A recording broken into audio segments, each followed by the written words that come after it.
মন্ত্রণালয়ে যত নাম বিক্রি করেন কোন নামে লাভ হবে না যদি আমাদের মাঠ আমাদেরকে ফিরিয়ে না দেন। রাজনীতির নোংরা খেলা কত গভীর। আজকে আমাদের সাথেও একটা রাজনীতি হয়েছে। প্রশাসনের একটা বড় জায়গা থেকে একটা ফোন এসেছে।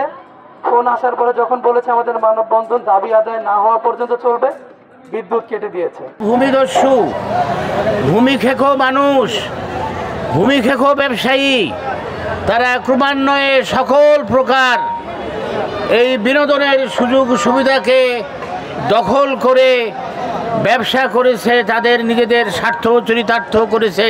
সরকারি মন্ত্রণালয়ে যত নাম বিক্রি করেন কোন নামে লাভ হবে না যদি আমাদের মাঠ আমাদেরকে ফিরিয়ে না দেন। পরবর্তী আন্দোলন কি করতে হয়, কিভাবে দাবি আদায় করতে হয়, কিভাবে আমাদের মাঠ দখল মুক্ত করতে হয়, সেটা আমরা 24-এর যোদ্ধারা খুব ভালো মতো জানি। বন্ধুরা আমার, আমরা জানি কিভাবে রাস্তা বন্ধ করতে হয়, আমরা জানি কিভাবে এই মাঠের থেকে মাটি যত ইট পাকেল এগুলো আপনাদের মাঠের মধ্যে কিভাবে মেরে আপনাদের মাথা ফাটিয়ে এই মাঠকে আবার আগের মতো মাঠে রূপান্তরিত কিভাবে করতে হয় সেটা আমরা ভালো করে জানি। সবাই স্পষ্টভাবে বলে দিতে চাই, আজকের এই আন্দোলন আপনাদের মাঝে খালি একটি মেসেজ মাত্র।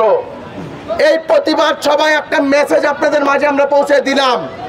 আমাদের এই আন্দোলনের শুভ সূচনা এখান থেকে।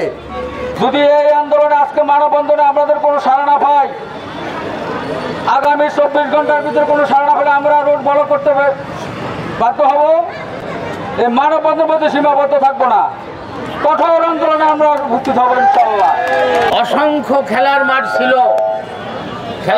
ছিল, কমিউনিটি সেন্টারের জায়গা ছিল, বিনোদনের ব্যবস্থা ছিল, কিন্তু একদল ভূমিদস্যু, ভূমি খেকো মানুষ, ভূমি খেকো ব্যবসায়ী, তারা ক্রমান্বয়ে সকল প্রকার এই বিনোদনের সুযোগ সুবিধাকে দখল করে ব্যবসা করেছে, তাদের নিজেদের স্বার্থ চরিতার্থ করেছে। আমরা যে খেলার মাঠটির জন্য আজকে এখানে মানববন্ধন করেছি, এটা বলা চলে মিরপুরের মধ্যে একটি সর্বশেষ বড় জায়গা। এত বড় খেলার মাঠ, খেলার সুযোগ মিরপুরে আর কোথাও সৃষ্টি করা ভবিষ্যতে সম্ভব নয়। এটি খেলার মাঠ হিসেবে ঘোষণা করা হয়েছে, এটি খেলার মাঠ থাকবে। আমাদের যে দফাগুলো আছে স্পষ্ট ভাষায় আমি দফাগুলো বলে দিতে চাচ্ছি। আমার দৃঢ় বিশ্বাস, প্রত্যেকটা দফা দল মত নির্বিশেষে সকল মানুষের, সকল ধর্মের, সকল বর্ণের, সকল রাজনৈতিক দলের সবার পছন্দ হবে। একটি দফা এখান থেকে বাদ দেওয়ার মতো না। সবাই আশা করি সবাই এই দফাগুলোর সাথে থাকবেন। দফা নম্বর 1, খেলার মাঠ সকলের খেলাধুলার জন্য দখল মুক্ত রাখতে হবে। দফা 2, সিটি কর্পোরেশনের উদ্যোগে মাঠের সীমানা প্রাচীর তৈরি করতে হবে। দফা 3, জুলাই যোদ্ধাদের সম্মানে মাঠের নামকরণ করে গেট তৈরি করতে হবে। দফা 4, দলীয় রাজনীতির প্রভাব মুক্ত একটি শৃঙ্খলা কমিটির মাধ্যমে রক্ষণাবেক্ষণ করতে হবে।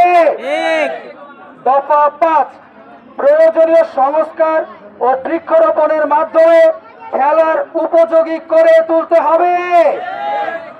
দফা 6, মাঠ, কালসি মোড় ও ফ্লাইওভারের নিচের স্থান পল্লবী থানা নিয়ন্ত্রিত সিসি ক্যামেরা স্থাপন করতে হবে। দফা 7, বিশেষ কোনো শ্রেণী বা ব্যক্তিগত বা এককভাবে মাঠ ব্যবহার বা ভাড়া দিতে পারবে না। আমরা আশা করি উক্ত দাবিসমূহ বাস্তবায়নে সিটি কর্পোরেশন, সংশ্লিষ্ট থানা এবং নেতৃবৃন্দ তারা ব্যবস্থা করবে।